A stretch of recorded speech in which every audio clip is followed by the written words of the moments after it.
Was God making a point or a menu?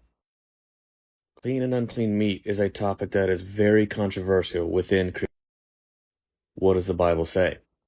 Well, here in Leviticus 11, we see a list of what God says is clean animals and unclean animals.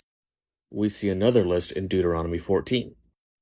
And basically the summary for land animals is it has to have a cloven hoof and chew the cud. Cows are clean, pigs are not. In the sea, it has to have fins and scales, so shellfish automatically unclean. And we see this distinction between clean and unclean beasts all the way back in Genesis.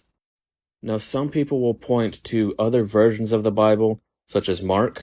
This is the ESV, and you can see this parentheses says, "Thus he declared all foods clean." However, that parenthetical addition, it's not there in the original reliable manuscripts. This was added by man. It was not added by God. When you read it in reliable translations, that phrase is not there. When we see the same story in Matthew 15, we discover something very interesting. The conversation was never about food. The Pharisees, once again, were accusing Jesus and his disciples of not upholding their traditions. And Jesus says, "You guys are placing your traditions above God's commandments."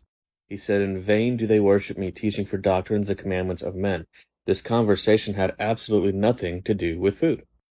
Because you see, what defiles you is your decision to disobey God, which starts in the mind before you ever put a pork chop to your fork.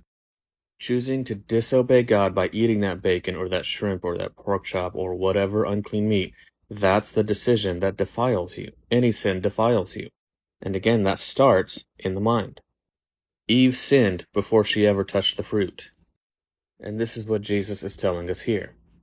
Some people use Peter's vision, but in typical modern Christianity fashion, they failed to continue reading.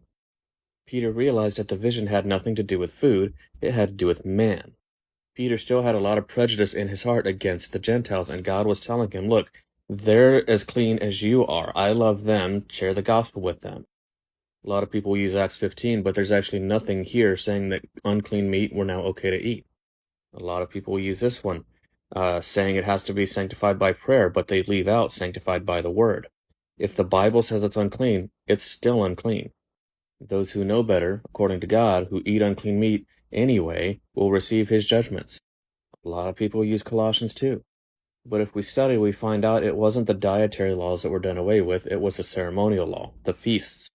God was making a point. He was not making a menu. Unclean meat is still a sin to eat.